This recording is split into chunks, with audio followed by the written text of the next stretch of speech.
Assalamualaikum warahmatullahi wabarakatuh. Selamat datang, selamat berjumpa kembali. Sekarang kita membahas tentang toleransi umat beragama di Indonesia. Nah, kita sudah bergabung bersama narasumber kita sekarang.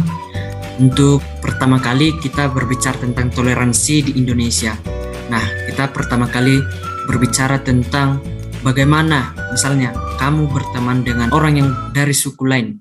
Apakah kamu merasa terganggu atau risih? Ini kita kasih pertanyaan kepada saudara Bani. Bagaimana? Baik, terima kasih.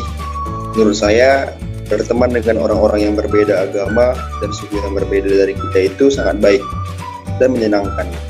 Karena di balik perbedaan itulah kita dapat belajar yang tidak ada di diri kita, tetapi ada di diri orang lain.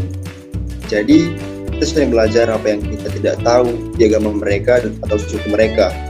Kan jadi wawasan baru bagi kita, sehingga dapat mempererat persaudaraan kita di balik perbedaan itu. Terima kasih.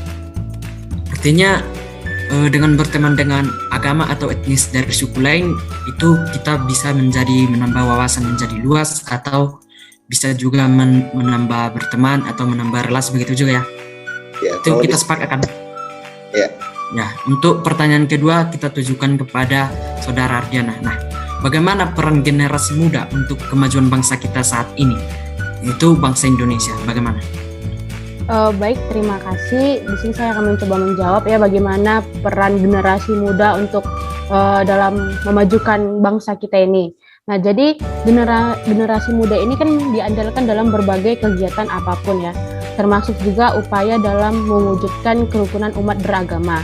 Nah, diantaranya menerapkan ajaran toleransi, mengadakan dialog interaktif, menyumbangkan ide atau gagasan yang baru dan kreatif untuk membangun sebuah perdamaian. Nah, selain itu juga di sini faktor pendukungnya itu bisa dari tokoh agama, khususnya itu dalam membentengi paham-paham yang tidak sesuai dengan Pancasila, yang bisa mengganggu ketahanan nasional.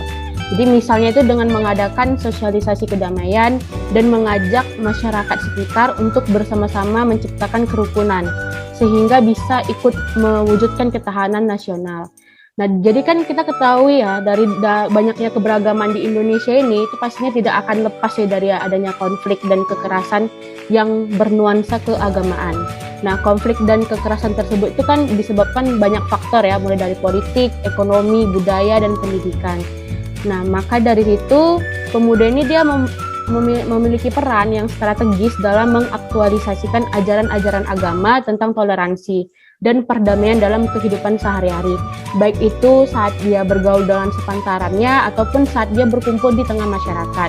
Jadi melalui nilai-nilai toleransi ini, hendaknya pemuda dapat memberikan sebuah kontribusi yang besar dalam upaya menciptakan kerukunan antar umat beragama. Jadi juga mengingat posisi generasi muda yang pastinya memiliki sikap-sikap yang kritis. Seperti itu, saya kembalikan. Terima kasih. Oke, artinya bahwa para generasi muda itu harus berperan aktif dalam menjaga ketahanan nasional dan untuk menjaga kesemangat gotong royongan itu, supaya timbul semangat gotong royong dari suatu kelompok dengan kelompok lain, begitu ya? Ya, benar. Untuk pertanyaan ketiga, kita tujukan kepada saudara kita, saudara Riana. Nah, apa harapan kamu terhadap generasi muda sekarang ini dalam menciptakan kerukunan antar umat beragama? Bagaimana? Yang saya harapkan dari generasi muda seperti kalangan kita ini, yaitu mahasiswa, dalam meningkatkan kerukunan antar umat beragama, yaitu mari kita mengembangkan, memupuk sikap toleransi dalam pergaulan sehari-hari kita. Di antaranya tidak membeda-bedakan teman dari agamanya ataupun etnis, suku dan rasnya. Dan juga kita juga sebagai mahasiswa atau generasi muda diharapkan selalu menganggap bahwa perbedaan adalah sebuah anugerah yang harus disyukuri.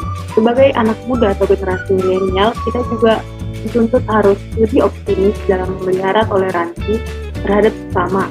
Dan sebagai generasi milenial, kita harus cenderung punya visi dan misi yang sama untuk mengejar mimpi, yaitu membangun persatuan di negara tercinta kita ini, untuk Indonesia. Sekian jawaban yang dapat saya sampaikan. Oke, dari sini dapat saya simpulkan bahwa kita sebagai generasi muda harus saling berkontribusi, harus saling bersatu untuk menciptakan kerukunan antar umat itu sendiri. Bahkan kalau ada perpecahan sendiri, kita bisa untuk melerai, bahkan bisa kita untuk mencairkan suasana supaya tidak terjadi perpecahan di negeri kita ini. Nah, untuk pertanyaan terakhir kita bertanyakan kepada saudara Daniel. Nah, apa yang ingin kamu berikan untuk Indonesia sesuai dengan agama yang kamu anut sekarang? Baik, terima kasih, Prof. Terkait yang saya berikan atau peran saya, seperti saya kan aktif di organisasi Perhimpunan Mahasiswa Katolik Republik Indonesia, yaitu banyak yang sangat seru karena kita terbagi di daerah, di provinsi juga ada. Nah, kenapa kemudian saya memilih untuk aktif di sini? Karena banyak juga kegiatan-kegiatan sosial yang dilakukan di sini. Kayak misalnya kita bantu teman-teman yang membutuhkan. Kemudian itu tadi ada ruang-ruang perjumpaan antar umat beragama. Kayak gitu. Nah, itu sih yang menurut saya yang sudah saya lakukan. Sekian jawaban dari saya. Oke, dari semua jawaban-jawaban dari teman-teman, kita dapat menarik kesimpulan bahwa kita semua harus berperan aktif dan berkontribusi terkait juga dalam bonus demografi pada tahun 2045 nanti kita bisa mewujudkan menjadi Indonesia maju. Nah, untuk itu mari kita terus bersatu, mari kita tidak berpecah, dan sekian dari pembelajaran kita hari ini. Terima kasih.